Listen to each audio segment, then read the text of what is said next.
For the past, I guess, 47 years now, I've been involved in the world of athletics and sports. Of course, I started out at a very young age, about 5, being completely addicted to the sport of basketball. Played for a couple of years at Syracuse University, then graduated, started working with athletes around 1979, 1980. Still to this day, I do all kinds of counseling and coaching, as most people know. But young athletes I love working with, and I work with them on a regular basis. It doesn't matter the sport. The youngest I work with is usually 10. Although I have worked with an 8-year-old before, 12, 14, a lot of 14, 15, 16-year-olds. So I want to do this video for parents. I want to do this video for younger athletes as well as high school athletes, which I'll call young adults. But if you look at, you could have a junior high kid, you could have a kid in elementary school, for God's sake, that just has an unbelievable drive to be excellent in some sport. So I wanted to give 3 different options that I tell all my parents that I work with and all my athletes that I work with that they have when they're trying to decide, what do I want to do with this gift? What do I want to do with my skills? What are my dreams and everything else? You know, as a 6, 7, 8-year-old, up until probably about 18, my only dream was to be an NBA player. Of course, that never happened, but there was another option. Obviously, playing college basketball was an amazing experience for me. So let's go through the options, okay? So option 1 is for that outrageously gifted, talented, serious, younger athlete. Again, junior high or even a little younger sometimes we start them into junior high, into high school, into college. Now, this option number 1 is full bore ahead. It's a complete commitment. It is like someone that is going to commit their lives to a future goal that they have no idea they're going to accomplish, but they've got to do everything right now to make it possible. You know, and that's what happened even when I was very young. You know, I just committed. I played baseball, played football for 1 year. That wasn't for me. Played baseball just for fun. I had a blast with it. But my focus 365 days a year absolutely was basketball. And this is option 1. Now, that doesn't mean you can't play other sports if you're serious about going Division I college, Division II, even Division III.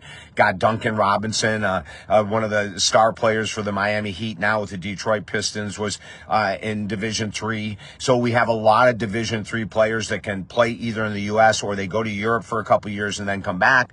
All kinds of great options. But this option 1 of playing in college takes a full bore approach mentally, unbelievably, emotionally, not just with the art of the sport that you're choosing, basketball, baseball, football, golf, whatever it might be, BMX racing, whatever it is. But there's got to be a full commitment from a mental point of view. And I take all of my younger athletes, the same thing I do my professional athletes. They all do the same thing. It might be a shorter period of time for the younger ones, but we teach them meditation. We teach them visualization with deep, incredibly deep emotion. We teach them tools and gifts on how to get out of a jam mentally. You know, I have a young player that freaks out. He's about 12 when he double faults in tennis, and we've got him now completely emotionally regulated. Where that when he double faults, he knows exactly what to do. I gave him a tool, and he walks to the next service box, and by the time he's ready to serve, his mind is completely clear. This is a kid committed like you wouldn't believe. He's doing light weight training, a bunch of calisthenics at 12 years of age. He's strengthening. His diet is phenomenal. And this is what it takes with option 1. You know, a full-blown commitment. Option 1, a lot of times you miss out on a lot of high school stuff, a lot of junior high school stuff.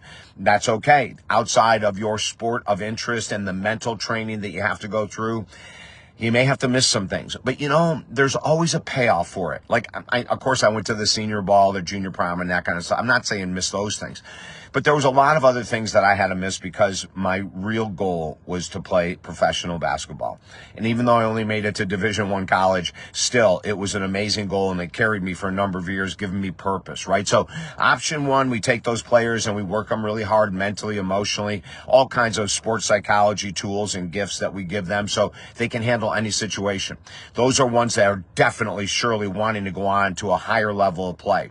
We also encourage them at that point to get into travel ball if they're not already into it, or some type of very intense competition to strengthen themselves. You can't strengthen yourself with weak competition. You got to go and play with people better than you, more talented than you, more gifted than you. It's one of the keys I learned even as a young player. Going to courts where the players were much better than me was huge advantage when I finally was moving up the ladder. Option number 2. We understand we love the sport. We're going to commit everything we have to the sport. We have fun with the sport, right? And if we make it in college, fantastic. And if we don't, well, we've done our best.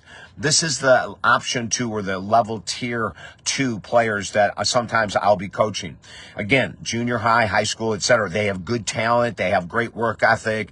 They could possibly play in college, but if they don't, it's not the end of the world. For the first option I gave you, if they don't make it in some level in college, it can feel like the end of the world. Option number 2, not necessarily. They commit. They do weight training. They change their diet. They do the mental exercises and sports psychology I give them. And then they let go. They have a life outside of sport, but they're serious as can be about the sport they're in. Many of these younger athletes, as the years have gone by, have made it to Division II and Division I schools, which I'm so proud of.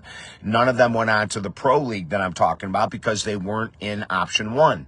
Option 1 is a full-blown mental, emotional, spiritual, psychological, financial for the parents many times, and physical commitment.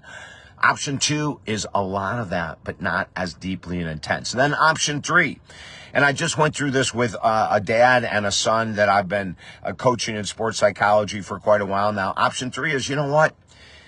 I put all this effort into it. I just want to play. I just want to have fun. I just want to have a great time.